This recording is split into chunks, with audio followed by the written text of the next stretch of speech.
5 seconds. That was how long the kiss lasted. How long it took for Avery Cole to grab the lapels of a complete stranger, press her lips to his, and ruin her life. She did it to spite Victor, her ex-husband, who was watching from across the Obsidian Gala. She expected the stranger to pull away or laugh. Instead, Kang Tae-hyun froze, then melted into the contact with terrifying precision. His hand didn't tentatively touch her waist. It clamped onto the back of her neck, anchoring her. When she pulled back, breathless and triumphant, she expected to walk away. "Thank you," she whispered, turning to leave. She didn't get far. A hand wrapped around her wrist. Not hurting, but immovable. "You don't ring the doorbell if you aren't ready to come inside, Agi," he said. His voice was low and his eyes were void of humor. Avery looked down and saw what she missed before. The tattoo creeping up his collar and the terrified look of the waiter standing behind him. She hadn't kissed a guest. She'd kissed the king. Tae-yun's hand didn't guide her. It claimed her. His palm burned through the silk of her dress, fingers splayed across her lower back with a possessive weight that dared anyone to object. As they moved toward the exit, Avery risked a glance over her shoulder. Victor stood frozen near the champagne tower, his face a mask of impotent fury. For years she had lived in fear of that look, shrinking under his suffocating control. But tonight, faced with the dark wall of the man beside her, Victor Hale looked small. "Don't look back," Tae-yun murmured, his voice a low rumble against her ear. "Regret is a waste of time." They burst out into the cool night air, where a sleek black sedan waited at the curb like a hearse. The driver opened the door without a word. Avery hesitated, the adrenaline of her performance fading into cold dread. "I can get an Uber," she stammered, stepping away from his touch. "Really, thank you for playing along. It was just a moment." "Get in the car, Miss Cole." It wasn't a request. Avery looked at the open door, then at the man, the neon city lights reflected in his dark eyes, revealing nothing but absolute certainty. Behind them, the gallery doors opened. Panic spiked in her chest. Victor! She ducked into the car. The door shut with a heavy final thud that sounded like a prison cell locking. The interior smelled of leather and the faint metallic scent of ozone. Tae-yun slid in beside her, filling the space with an overwhelming presence. "Who are you?" she whispered, her hands trembling in her lap. "Kang Tae-yun." He poured a drink from a crystal decanter, his movements elegant and precise. "Head of the Goman Syndicate." The air left the car. Avery pressed her back against the door. "The Mafia? I just kissed a Mafia boss." "You did. And in doing so, you painted a target on your back the size of Seoul." "It was 5 seconds. No one will care." "My brother cares," Tae-yun said, the temperature in the car dropping. "Lee Min-jae. He was watching from the balcony. He sees everything that is mine as something to be broken. By morning, he will know your name, your address, and exactly how to use you to get to me." Avery felt the blood drain from her face. "I'm not yours." "To him, you are." Tae-yun set the glass down. He leaned forward, trapping her with his gaze. "You wanted to make your ex-husband jealous?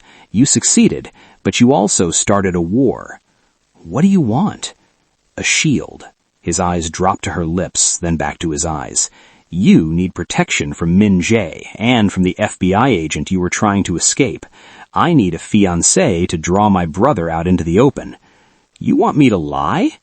"I want you to survive," he said softly, extending a hand. "Wear my ring, play the part, and I will ensure Victor Hale never touches you again." Avery looked at his hand, scarred, dangerous, and steady. Outside, the city blurred by. She was trapped between a monster and a ghost. She took his hand. The morning sun hitting the gallery's floor-to-ceiling windows usually brought Avery peace. Today, it felt like a spotlight.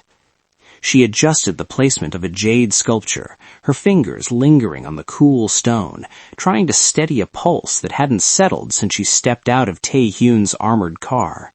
"Avery." The voice shattered her focus. She didn't need to turn to know Victor was there. The sudden drop in the room's temperature was enough. She straightened, smoothing her blazer, forcing a mask of indifference onto her face. "You can't be back here, Victor. The gallery isn't open." "I have a warrant." Victor Hale stepped around the partition, a folded paper in his hand and a sneer on his lips. He looked impeccable in his suit, the picture of a federal agent, but Avery knew the cruelty that lived behind his eyes. He tossed the paper onto a display case. "We're seizing your transaction logs. Suspicion of money laundering." "That's absurd," Avery snapped, though her stomach lurched. "My books are clean." "Are they?" He closed the distance, crowding her space, using his height to intimidate. "Who is he, Avery? Some K-Town heavy you picked up to piss me off?" "He's my fiancé," she lied, the word tasting like ash. Victor laughed, a sharp, barking sound. He reached out, his fingers digging into her upper arm, familiar and painful. "You're lying. You're mine, Avery. You don't get to." He never finished the sentence. Two men in charcoal suits materialized from the shadows of a gallery entrance. They moved with unnatural silence. One moment Victor was gripping her arm, the next his wrist was seized in a vice-like grip. There was a sickening pop. Victor yelled, stumbling back as the enforcer twisted his arm at an unnatural angle. The second man stepped between Avery and her ex, a silent granite wall. No words were exchanged. The violence was efficient, clinical, and terrifyingly quiet. The lead enforcer simply pointed at the door. Clutching his wrist, face pale with shock and rage, Victor retreated. "This isn't over," he spat, but he didn't look back as he fled. Avery let out a breath she didn't know she was holding. "Jesus, Avery!" She turned to see Howard Blake, her business partner, standing by the office door. He was clutching a tablet, his knuckles white. He had watched the whole thing. "I'm sorry, Howard," she said, trying to regain her composure. "My fiancé insists on security." "Fiancé?" Howard's voice cracked. He looked at the enforcers, then back at her, sweat beading on his upper lip despite the gallery's climate control. "Since when? Who is he?" "Kang Tae-hyun." Howard flinched. It was subtle, a twitch of the eye, a shift in weight, but Avery caught it. He didn't look happy for her, or even confused. He looked terrified. "The syndicate head?" Howard whispered, wiping his forehead with a shaking hand. "Avery, what have you done?" The private dining room smelled of cedar and simmering violence. Avery knelt on the tatami mat, the silk of her dress pooling around her legs, her knees aching from the tension. The discomfort, however, was nothing compared to the weight of the gaze coming from across the low wooden table. Lee Min-jae smiled, but it didn't reach his eyes. He looked like a sharper, more volatile reflection of his brother. Same high cheekbones, same dark intensity, but where Tae-hyun was a mountain, Min-jae was a landslide, unpredictable. "So," Min-jae purred, pouring sake into a porcelain cup with exaggerated care, "this is the woman who made the king lose his composure at a gala. I expected more." "She is exactly what she needs to be," Tae-hyun said, his voice a flat line.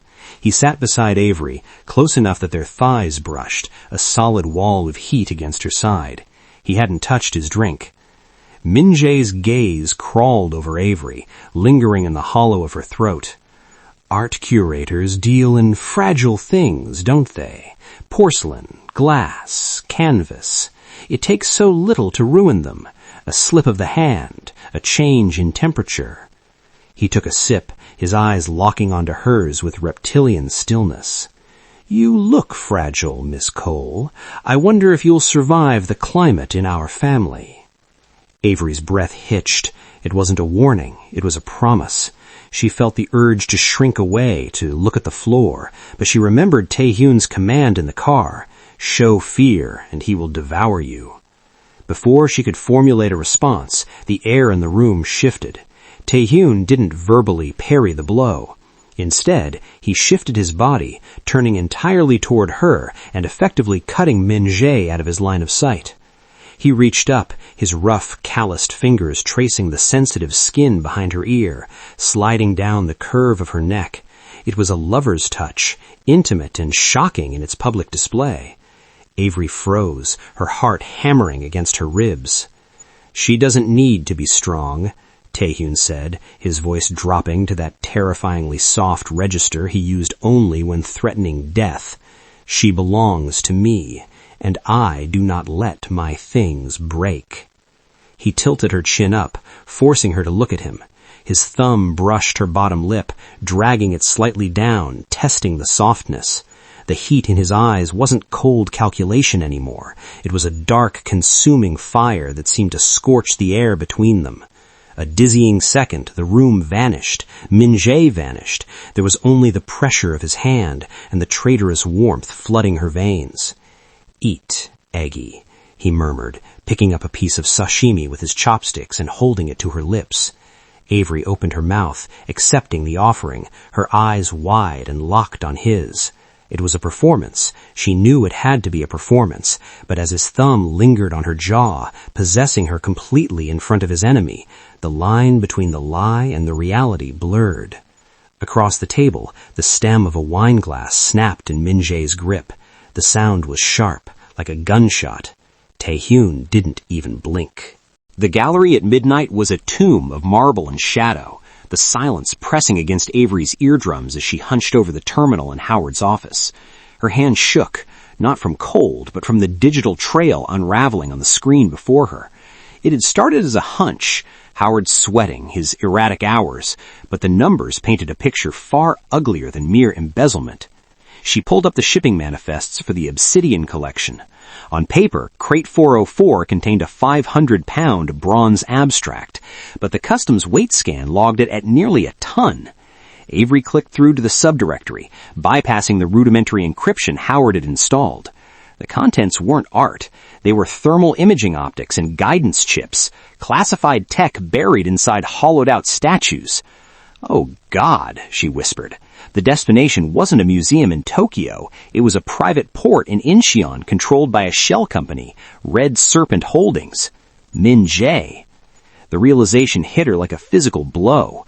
Her gallery, her life's work, wasn't just laundering money. It was the supply line for a war Min-jae was planning against his own brother.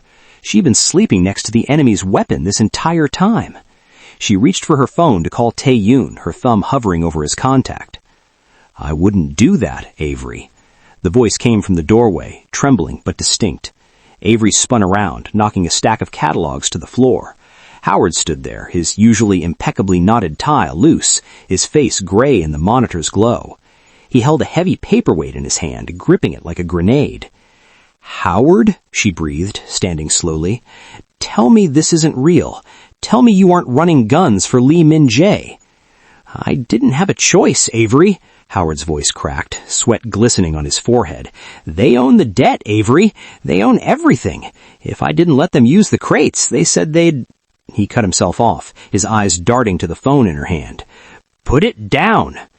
"Taehyun will kill you for this," her voice steady despite the terror coiling in her gut. "You're betraying the syndicate. Min-jae is the future of the syndicate, and you just became my leverage." He didn't attack her. He did something worse. He pulled out his own phone and pressed a single speed dial button. "She found the manifest," Howard said into the receiver, his eyes locked on hers with apologetic desperation. "Yes, she's here now." Avery lunged for the door, but the hallway light flickered and died. Heavy footsteps, not Howard's, echoed on the hardwood. She hadn't heard the service elevator open. "I'm sorry, Avery," Howard whispered as he stepped back as the shadows in the hallway coalesced into the shape of two men wearing balaclavas. Before she could scream, a rough hand clamped over her mouth, dragging her backward into the dark. The smell of chloroform and stale tobacco filled her nose, and the last thing she saw was Howard turning away, unable to watch. The shipping container smelled of rust and cold ocean air. Avery woke zip-tied to a steel chair, the metal biting into her wrists. The heavy doors groaned open, cutting through the darkness with a blinding slice of floodlight. A silhouette stepped in, the stride familiar, confident. "Victor," she rasped, hope flaring briefly before dying as she saw the smirk on his face. "I told you he was dangerous, Avery." Victor Hale crouched before her, not to untie her, but to inspect her like a damaged exhibit. "Min-jae was going to kill you. I convinced him otherwise." You're working with them, she realized, the betrayal settling in her gut like lead. You helped smuggle the weapons. I'm building a case, Victor corrected smoothly, pulling a small flash drive from his pocket. Against Kang Tae-yan. This drive contains the proof. I need you to plant it in his penthouse server. Do that, and you walk away. I arrest Tae-yan. Min-jae takes the syndicate, and you come back to me where it's safe. Safe? Avery laughed, a hollow, broken sound. You're just trading one cage for another. Tae-yan isn't the monster here, Victor. You are. Victor's face hardened. He stood up, pocketing the drive. Then you can rot with him. He turned to leave, but the night outside the container suddenly erupted. It wasn't the chaotic rattle of a raid. It was the rhythmic, terrifying cadence of suppressed gunfire. Thwip, thud. Thwip, thud. A scream was cut short, followed by the wet sound of a body hitting the metal siding of her prison. Victor froze, drawing his service weapon, his eyes wide with genuine fear. "Secure the door," he screamed to the guards outside. There was no one left to secure it. A shadow moved across the floodlight. Kang Tae-yan stepped into the opening. He had removed his suit jacket. His white dress shirt was rolled to the elbows, the pristine fabric splattered with dark crimson that wasn't his. He held a pistol in one hand and a knife in the other, moving with a fluid, lethal grace that made him look less like a man and more like a force of nature. "Tae-yan," Avery breathed. Victor raised his gun, but he was too slow. Tae-yan moved in a blur. He didn't shoot, he threw the knife. It embedded itself in Victor's shoulder, sending the FBI agent staggering back with a howl of pain, dropping his weapon. Before Victor could recover, Tae-yan was on him. He didn't look at Victor, he looked past him, locking eyes with Avery as he kicked Victor's legs out from under him and slammed the agent's head against the steel wall. Victor crumpled, unconscious. Tae-yan holstered his gun and knelt before Avery, his blood-speckled hands trembling slightly as he pulled a knife to cut her ties. His rage was a palpable heat, radiating off him in waves. "I told you," he whispered, slicing the plastic bonds and pulling her flush against his chest. "I do not let my things break." The silence of the penthouse was deafening after the chaos of the shipyard. Rain streaked the floor-to-ceiling glass, blurring the city lights into a watercolor of gold and gray. In the center of the room, Kang Tae-hyun sat on the edge of a black leather sofa, his shirt discarded on the floor, his torso a map of violence written in ink and scar tissue. Avery knelt between his legs, a basin of warm water and antiseptic wipes on the table beside her. Her hands, usually steady when handling million-dollar porcelain, trembled as she dabbed at the jagged graze along his ribs. "You're shaking," Kang Tae-hyun observed, his voice rough with exhaustion. He didn't flinch as the alcohol stung the raw skin. "I've never stitched a person before," she whispered, her eyes focused on the wound to avoid the intensity of his gaze. "I deal in statues, Tae-hyun, things that don't bleed." "You did well tonight." His hand moved, capturing her wrist. The contact was electric, halting her movements. "You didn't run." "I couldn't." Avery looked up, finally meeting his eyes. The adrenaline had faded, leaving a raw, aching vulnerability in its wake. "Victor, he spent years making me believe I was helpless, that without his approval I was nothing but a pretty object to be displayed. Tonight, when he offered me a way out, I realized I'd rather be in danger with you than safe in his cage." Kang Tae-hyun's expression shifted, the mask of the crime boss slipping to reveal a hunger that terrified and thrilled her.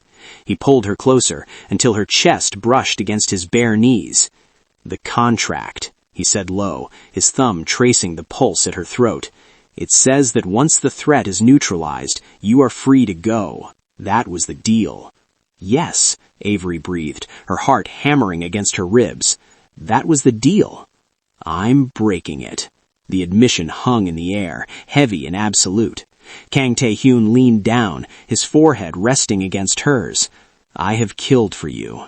I have bled for you. If you think I am letting you walk out that door when this is over, you haven't been paying attention." Avery didn't pull away. Instead, she dropped the cloth. Her hands moved to his shoulders, feeling the tension in the corded muscle, the heat of his skin. "I don't want to walk out." The kiss wasn't gentle. It was a collision, a desperate ratification of the unspoken treaty between them. He pulled her onto his lap, his mouth devouring hers with a possessiveness that seared away the last of her hesitation. There was no room for Victor here, no room for fear. They moved to the bedroom, a blur of discarded silk and shadows. When he laid her back against the sheets, Avery didn't see a monster. She saw the only man who had ever looked at her and seen a queen. Tonight, she wasn't surrendering. She was choosing her side. The morning light filtered through the penthouse blinds, casting slat shadows across the scattered blueprints on the coffee table. Avery stood fully dressed in a sharp white blazer, her reflection in the window showing a woman she barely recognized. The fear was gone, replaced by a cold, crystalline anger. "It won't work," Taiyun said from the kitchen island.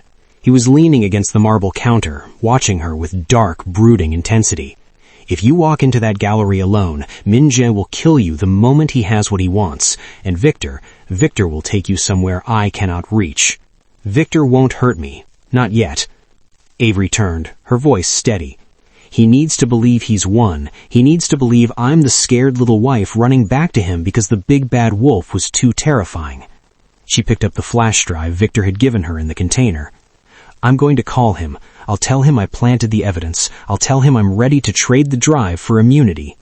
And when they arrive, I'll have the gallery wired, audio, video, a confession admissible in court, and to your syndicate elders. You said you can't kill Min-jae without proof of treason. I'm handing it to you on a silver platter." Taiyun crossed the room in 2 long strides. He stopped inches from her, his presence overwhelming. "I don't like using you as bait, Avery. My instinct is to burn the city down until they are ash. If you burn the city, you rule over ruins. If we do this my way, you rule everything." She reached up, resting her hand on his chest, over his heart. "Trust me, Taiyun. I know Victor. His ego is his blind spot. He thinks I'm weak. Let me use that." A heavy silence stretched between them.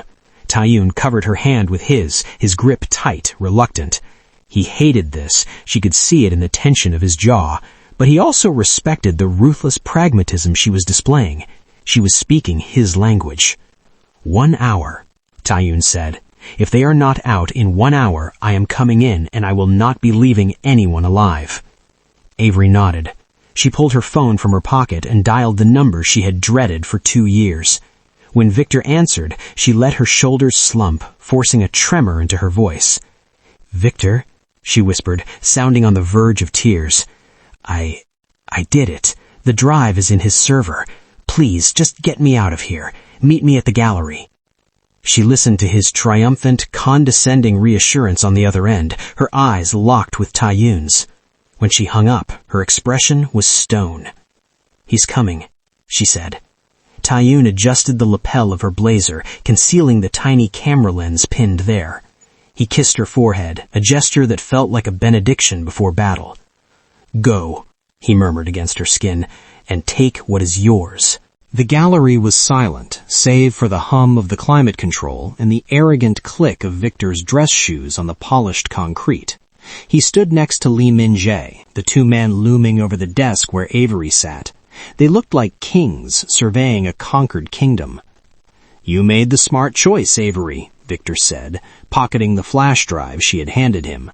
"Tae-hyun goes to prison for the weapons smuggling, Min-jae takes the chair, and you get your life back."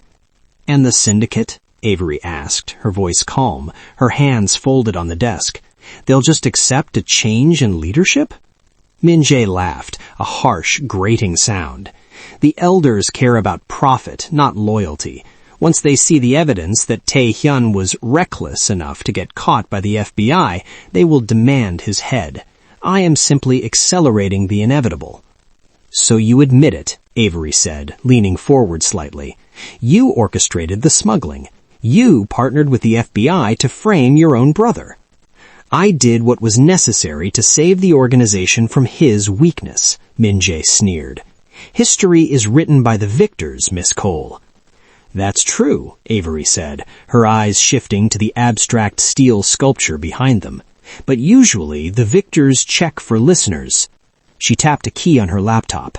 The large monitor on the wall flickered to life, mirroring the feed that had been streaming for the last 10 minutes. It showed the three of them in high definition. But it wasn't just a recording. The chat log on the side was scrolling rapidly with Korean text, names Avery recognized from Tae-hyun's files. The Elders. "Every word you just said was broadcast live to the Gomeon Council," Avery said, standing up. "They don't like traitors, Min-jae." The color drained from Min-jae's face. He looked at the screen, then at Avery, his expression contorting into pure, feral rage. "You bitch!" He drew his gun. Victor shouted something, but it was lost in the deafening crack of a gunshot. Avery didn't flinch. She didn't have to. The bullet hadn't come from Min-jae's weapon. Min-jae stiffened, a look of profound confusion crossing his face as a dark bloom appeared in the center of his forehead. He collapsed backward, dead before he hit the floor. Kang Tae-hyun stepped out from behind a partition, his smoking pistol held loosely at his side. He didn't look at his fallen brother. His cold gaze was fixed on Victor. Victor stumbled back, fumbling for his own weapon, but shock made him clumsy. Tae-hyun crossed the distance in a blur of motion, slamming the butt of his gun into Victor's temple. The agent crumbled, unconscious, landing in a heap beside the corpse. Silence returned to the gallery, heavier than before. "Are you hurt?" Kang Tae-hyun asked, stepping over the body to reach her. "No." Avery walked around the desk. She looked at the carnage, the blood pooling on her pristine floor, the man who had tormented her now helpless at her feet. She felt strangely hollow and terrifyingly powerful. She knelt beside Victor. With steady hands, she picked up Min-jae's fallen gun. She wiped the grip with the hem of her blazer, then pressed the weapon firmly into Victor's limp hand, curling his fingers around the trigger. "Self-defense," Avery whispered, standing up to meet Tae-hyun's admiring gaze. "Victor Hale is a hero. He stopped a Mafia boss, right after killing him." The flashing lights of the police cruisers washed the gallery exterior in chaotic bursts of red and blue. Victor Hale, the man who had once held Avery's life in a stranglehold of fear, was shoved into the back of a squad car. He was screaming about setups and frame-ups, his face contorted with desperation, but the ballistics matched, and the prints on the gun were indisputable. To the press, it was the corruption scandal of the century, a rogue agent murdering a cartel lieutenant over a deal gone bad. To Avery, watching from the shadows of the alleyway with Tae-hyun's hand warm on the small of her back, it was justice. With the FBI focused on devouring their own, and Min-jae's faction leaderless, the syndicate didn't fracture, it solidified. The elders, who had once viewed Tae-hyun's choice of bride as a weakness, now bowed to the woman who had orchestrated the flawless elimination of their enemies. The territory expanded, the threats vanished, and the art gallery became the most untouchable money laundering front on the West Coast. 6 months later, the bass of the club thumped against Avery's chest, a familiar rhythm that took her back to the night it all began. But she wasn't the trembling woman in the off-the-rack dress anymore, scanning the room for an exit. She swept through the crowded floor, wearing custom silk that cost more than Victor's annual salary. The bouncers didn't check her list. They stepped aside, heads bowed low, parting the sea of bodies for her passage. "Clear the room," she told the floor manager as she approached the VIP section. "We want privacy tonight." He didn't argue. He didn't ask for clarification. He simply scrambled to obey, terror and respect warring in his eyes. Avery pushed through the double doors into the private lounge. The air was thick with expensive cigar smoke and the low murmur of business. Tae-hyun sat on the center velvet banquette, a glass of scotch resting on his knee, surrounded by his captains. When she entered, the conversation died instantly. He looked up. The cold, predatory mask he wore for the world slipped, replaced by a dark, possessive pride that was reserved solely for her. He didn't stand to greet her. He didn't need to perform chivalry. They were past pleasantries. He simply shifted, patting the space on his thigh. Avery crossed the room, the click of her heels the only sound in the sudden quiet. She sank onto his lap, melting into the familiar, ironclad embrace as his arm wrapped around her waist, anchoring her against his chest. He pressed a kiss to the pulse point below her ear, inhaling the scent of her perfume and the power that now clung to her skin. "Your table is ready, Aggie," he murmured, the endearment no longer a taunt, but a crown. Avery surveyed the room, the most dangerous men in the city waiting for her command, and smiled. "Then let's begin."